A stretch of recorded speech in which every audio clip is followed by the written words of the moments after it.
Hello friends, आप सभी दोस्तों का आपके अपने चैनल स्टडी फॉर एनालिसिस पर हार्दिक स्वागत है। तो दोस्तों, आज हम लोग अपनी हिस्ट्री की क्लास नंबर 3 कर रहे हैं, जिसमें कि हम लोग मोस्ट इंपॉर्टेंट क्वेश्चंस को डिस्कस करते हैं, जो कि हमारे सभी कॉम्पिटेटिव एग्जाम के लिए बेहद ही महत्वपूर्ण है। तो दोस्तों, ये आज की हमारी हिस्ट्री की क्लास नंबर 3 है। इससे पहले हमने अपनी 2 क्लास कर ली हैं, तो आपको दोस्तों वो हमारे चैनल के प्ले लिस्ट में SSC GD हिस्ट्री के नाम से दोस्तों मिल जाएगी। तो आप लोग क्लास को ज़रूर करें, आपको प्लेलिस्ट में वो दोनों क्लास मिल जाएगी। तो दोस्तों चलिए आज हम अपनी क्लास नंबर 3 हिस्ट्री की शुरू करते हैं। पहला प्रश्न है, महात्मा बुद्ध की मृत्यु के बाद उनके शरीर के अवशेषों पर कितने स्तूपों का निर्माण किया गया? तो दोस्तों, इस प्रश्न का बिल्कुल सही उत्तर होगा 8 स्तूपों का निर्माण किया गया था महात्मा बुद्ध की मृत्यु के बाद। अगला प्रश्न है, अब गुप्तोत्तर काल में राजा द्वारा प्रदत्त भूमि अनुदानों में आज्ञा पत्र क्या कहलाते थे? तो दोस्तों, इस प्रश्न का सही उत्तर होगा शासन पत्र हम दोस्तों कहते थे। अगला प्रश्न है, अब किस इमारत को ताजमहल की फूहड़ नकल कहा जाता है? तो दोस्तों, इसका बिल्कुल सही उत्तर होगा बीबी के मकबरे को ताजमहल की फूहड़ नकल कहा जाता है दोस्तों, जो कि वर्तमान में औरंगाबाद, जिसका नाम बदल के अब दोस्तों संभाजी नगर कर दिया गया है। तो दोस्तों, वहाँ पर बीबी का मकबरा स्थित है, जो कि औरंगजेब के द्वारा बनवाया गया था। अगला प्रश्न है, अब हुजूर दफ्तर क्या था? तो दोस्तों, इस प्रश्न का सही उत्तर होगा पुणे के पेशवा का दोस्तों यह सचिवालय था हमारा हुजूर दफ्तर। अगले प्रश्न में हम लोग चलते हैं, लिंगायत संप्रदाय के अनुयायी किस देवता के उपासक थे? तो दोस्तों, इसका बिल्कुल सही उत्तर होगा शिव देवता के उपासक थे लिंगायत संप्रदाय के अनुयायी दोस्तों। अगला प्रश्न अब हमारा है, दीवान ए ईशा क्या कार्य था? तो दोस्तों, इसका सही होगा पत्र व्यवहार का कार्य था दोस्तों दीवान ए ईशा का। अगला प्रश्न है, अब दिल्ली सल्तनत का वह कौन सा सुल्तान था जिसने एक अकाल संहिता तैयार की थी? तो दोस्तों, इस प्रश्न का सही उत्तर होगा MBT मतलब कि मोहम्मद बिन तुगलक ने एक अकाल संहिता तैयार की थी। अगला प्रश्न है, अब लोहगढ़ का किला किसने बनवाया था? तो दोस्तों, गुरु गोविंद सिंह जी ने लोहगढ़ का किला बनवाया था। अगला प्रश्न है, अब कश्मीर के मार्तंड मंदिर के संस्थापक कौन थे? तो दोस्तों, इसका सही उत्तर होगा ललितादित्य मुक्तापीठ दोस्तों कश्मीर के मार्तंड मंदिर के संस्थापक थे। अगले प्रश्न में हम लोग चलते हैं, अब ऋग्वेद में किस अपराध का सबसे अधिक उल्लेख किया गया है?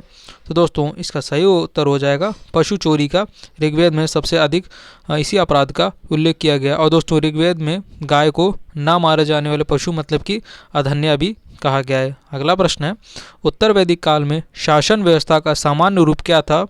तो इस प्रश्न का सही उत्तर होगा राजतंत्र था उत्तर वैदिक काल में शासन व्यवस्था का दोस्तों सामान्य रूप। अगला प्रश्न है, अब मौर्य वंश का कौन सा शासक वृद्धावस्था में जैन संत भद्रबाहु के साथ दक्षिण चला गया था? तो दोस्तों, इसका सही उत्तर होगा चंद्रगुप्त मौर्य।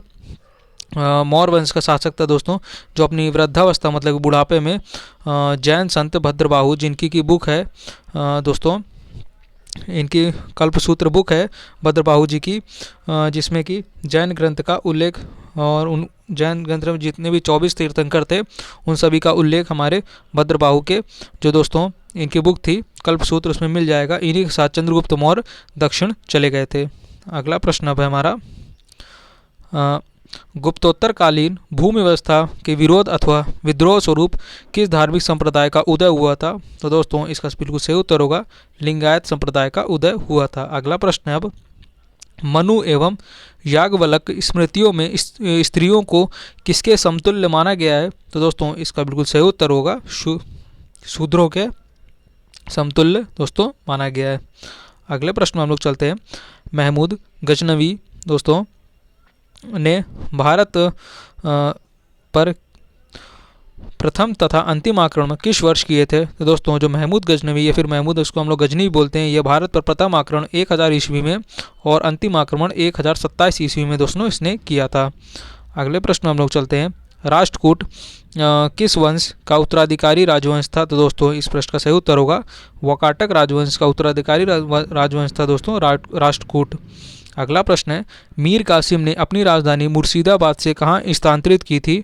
तो इस प्रश्न का सही उत्तर होगा मुंगेर स्थानांतरित की थी, जो कि दोस्तों मीर कासिम भी बंगाल के नवाबों में से एक था, तो इसने अपनी राजधानी मुर्शिदाबाद से दोस्तों मुंगेर स्थानांतरित कर दी थी। अगले प्रश्न में आप लोग चलते हैं, चोल शासक किस मत के संरक्षक थे? तो दोस्तों इसका सही उत्तर होगा शैव मत के संरक्षक थे चोल शासक। और दोस्तों जो शिव की उपासना करते हैं उन्हीं को हम शैव कहते हैं। अगला प्रश्न अब हमारा है, चित्तौड़ अभियान के दौरान एक फारसी इतिहासकार अलाउद्दीन खिलजी के साथ गया था, वह कौन था? तो दोस्तों इस प्रश्न का सही उत्तर होगा अमीर खुसरो चित्तौड़ अभियान के साथ अलाउद्दीन खिलजी के दरबार में गया था। जैसे कि जानते हैं आप दोस्तों, अमीर खुसरो अलाउद्दीन दरबार में रहते थे। और जो अलाउद्दीन है वो अमीर खुसरो हैं दोस्तों, ये जलालुद्दीन खिलजी के दरबार में भी रह चुके हैं। इन्होंने दोस्तों इनको ही हम तोता हिंद मतलब कि जो गज़ल और तबले इन सब का जनक है, ये अमीर खुसरो को ही कहा जाता है। अगला प्रश्न है, हड़प्पा संस्कृति में घोड़े की अस्थियां किस स्थल से प्राप्त हुई हैं? तो दोस्तों इस प्रश्न का सही उत्तर होगा सुरकोर्ता से। हड़प्पा संस्कृति में घोड़े की अस्थियां दोस्तों सुरकोर्ता से प्राप्त हुई हैं। अगला प्रश्न है, अब संगम युग में रचित ग्रंथ तौलकप्पियम का विषय क्या है? तो दोस्तों इसका सही उत्तर होगा तमिल व्याकरण। संगम युग में जो रचित दोस्तों यह ग्रंथ है तौलकप्पियम, इसका विषय तमिल व्याकरण है।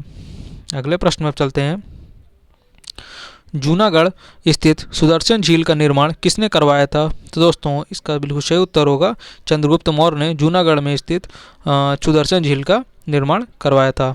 अगले प्रश्न है, मिस्र के शासक टोलेमी ने डायोनियस को दूत बनाकर भारत के किस शासक के पास भेजा था? तो दोस्तों इस प्रश्न का सही उत्तर होगा बिंदुसार के पास भेजा था दोस्तों मिस्र के शासक टोलेमी ने डायनियस को। अगला प्रश्न है, अब अभिलेखों में देव नाम प्रिय तथा प्रियदर्शी किस शासक को कहा गया है? तो दोस्तों मौर्य वंश के महान शासक सम्राट अशोक के यह नाम है दोस्तों देव नाम प्रिय और या फिर प्रियदर्शी।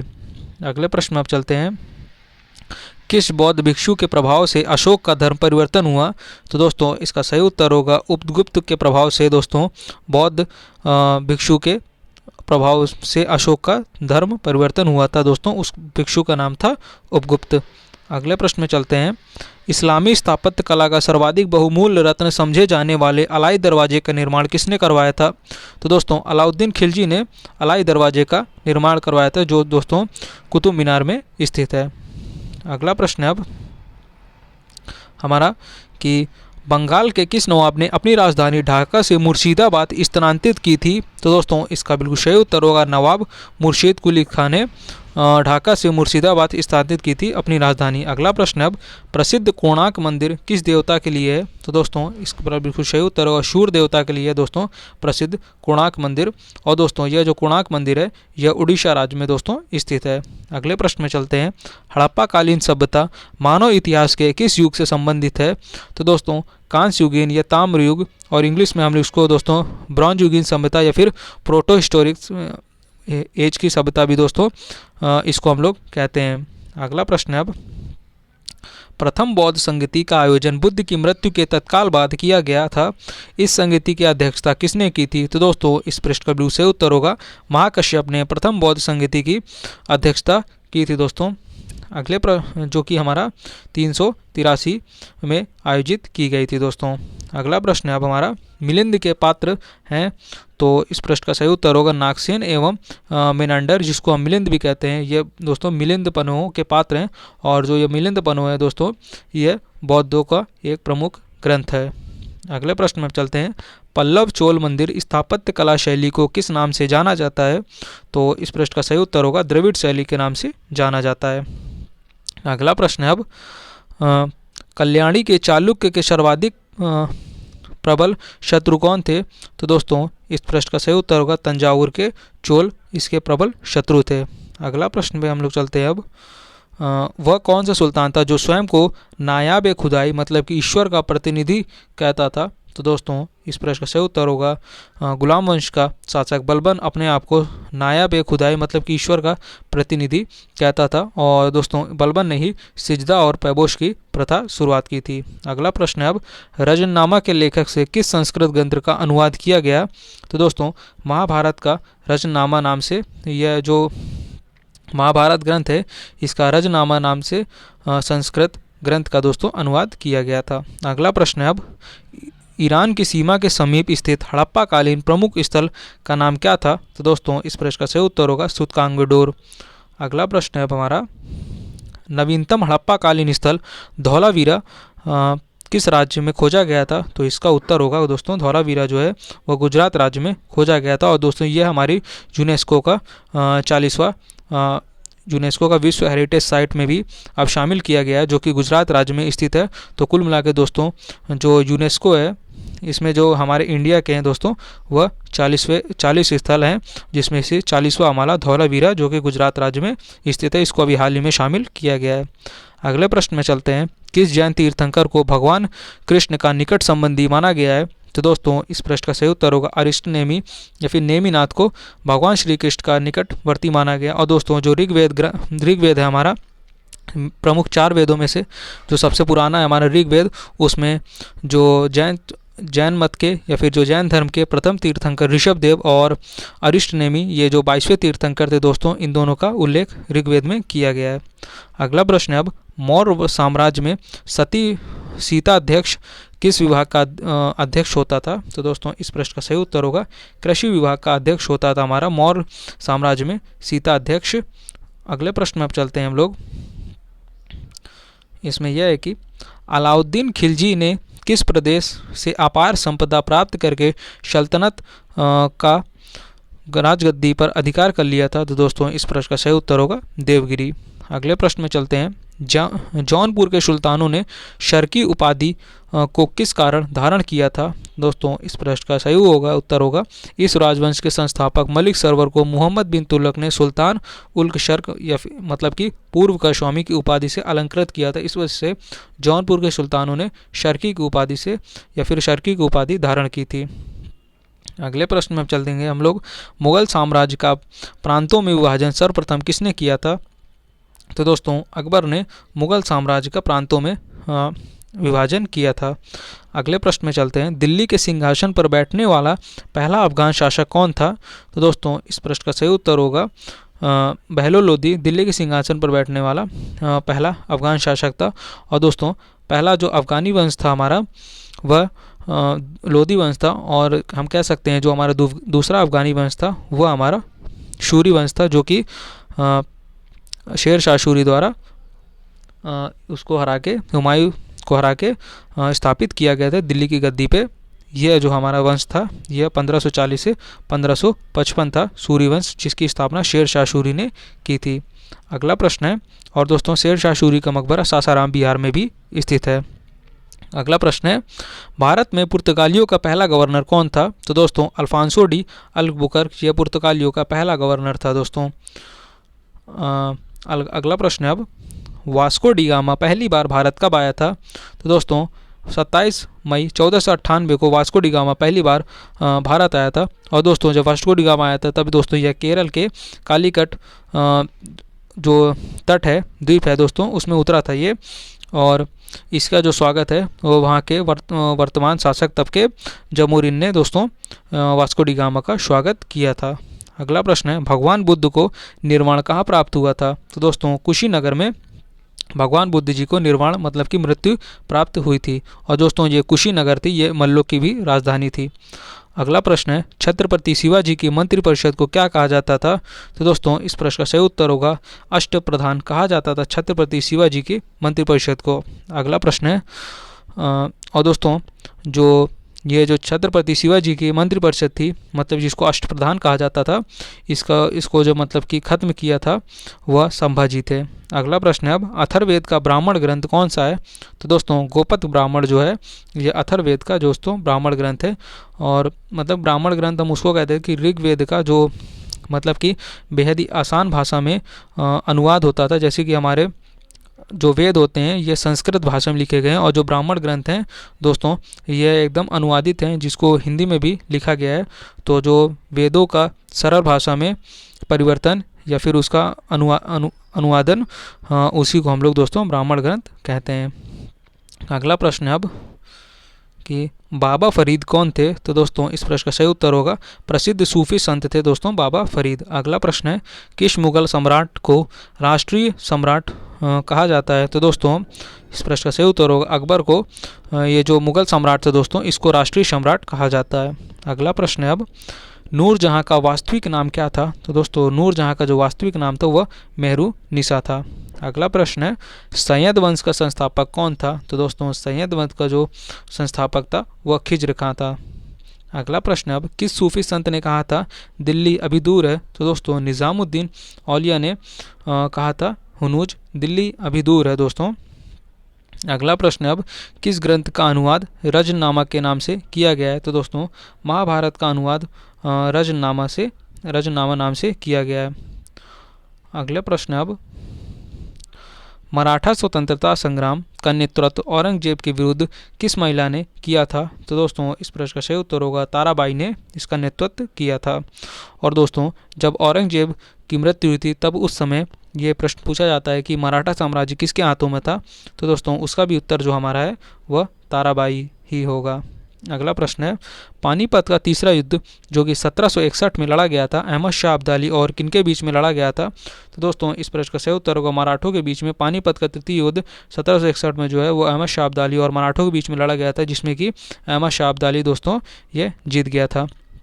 और दोस्तों जो ये अहमद शाह अब्दाली है ये ईरान का नेपोलियन, जिसको नादिर शाह के नाम मतलब कि नादिर शाह को ईरान का नेपोलियन के नाम से जाना जाता है, तो अहमद शाह अब्दाली दोस्तों नादिर शाह का सेनापति था। अगला प्रश्न है अब, प्रथम जैन सभा किस शासक के काल में हुई थी? तो दोस्तों इस प्रश्न का सही उत्तर होगा चंद्रगुप्त मौर्य के शासनकाल में प्रथम जैन सभा आयोजित की गई थी।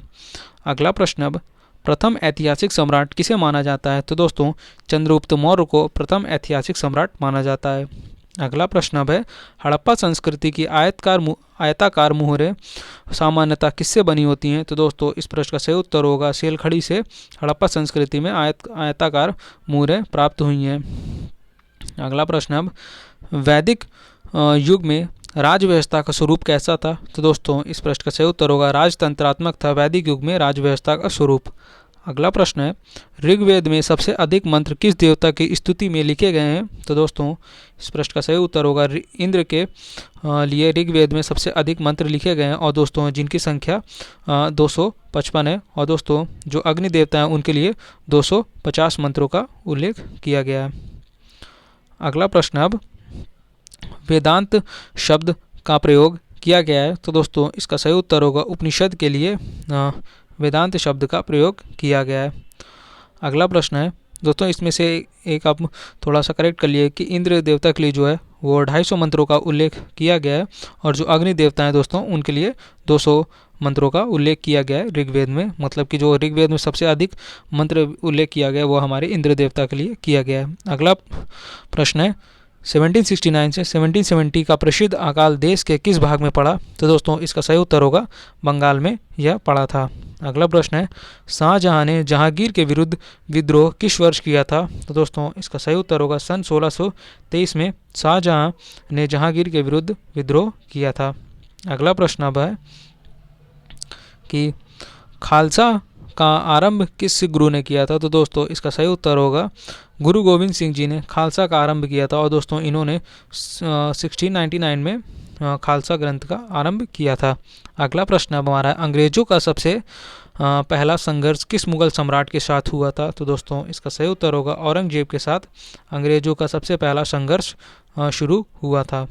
अगला प्रश्न अब है, इसमें यह पूछा गया कि चौथी बौद्ध संगति किसके संरक्षण में संपन्न हुई थी? तो दोस्तों इसका जो उत्तर होगा वह है कनिष्क के संरक्षण में हमारी जो चौथी बौद्ध संगति हुई है थी इसका यह संपन्न हुई थी। और दोस्तों जो हमारी चौथी बौद्ध संगति थी यह हमारी प्रथम शताब्दी ईसा पूर्व में हुई थी, और दोस्तों जो कुंडवन कश्मीर में आयोजित की गई थी उसके बाद जो बौद्ध धर्म है वह 2 भागों में विभक्त हो गया था, जिसको कि हम लोग हीनयान और महायान के नाम से दोस्तों जानते हैं। और जो हमारी चौथी बौद्ध संगति थी इसमें अध्यक्ष हमारा वसुमित्र और उपाध्यक्ष अश्वघोष थे। अगला प्रश्न में हम अब चलते हैं कि महावीर स्वामी ने अपने संघों को 11 गणों में या फिर गणधरों में बांटकर चतुर्विध संघ की स्थापना कहाँ की थी? तो दोस्तों इस प्रश्न का सही उत्तर होगा पावा में की थी। और दोस्तों जो महावीर स्वामी जी की मृत्यु हुई थी वह पावापुरी में ही हुई थी। तो दोस्तों ये थे आज के हमारे हिस्ट्री की क्लास नंबर 3, जिसमें कि आपको मोस्ट इम्पॉर्टेंट क्वेश्चंस बताए गए थे। और इससे पहले हम अपनी 2 क्लास कर चुके हैं हिस्ट्री में, वो आप हमारे चैनल की प्लेलिस्ट में जाएंगे तो आपको SSC GD हिस्ट्री के नाम से दोस्तों प्लेलिस्ट मिल जाएगी। तो आप उस प्लेलिस्ट पे जाके वो 2 क्लास भी कर सकते हैं, क्योंकि हम जो इसमें डिस्कस करते हैं दोस्तों, ये सभी हमारे प्रीवियस ईयर क्वेश्चंस रहते हैं, जो कि आपके सभी पेपर के लिए बेहद ही महत्वपूर्ण है दोस्तों। तो क्लास को 1 से 2 बार बिना स्किप किए ज़रूर देखा करिए। तो दोस्तों चलिए फिर मिलते हैं आपसे कल एक नई क्लास में और नए क्वेश्चंस के साथ। तब तक के लिए दोस्तों, अगर आपको क्लास अच्छी लगी हो तो क्लास को लाइक, शेयर और अपने चैनल स्टडी फॉर एनालिसिस को सब्सक्राइब जरूर करिए। आप सभी दोस्तों का thank you for watching video.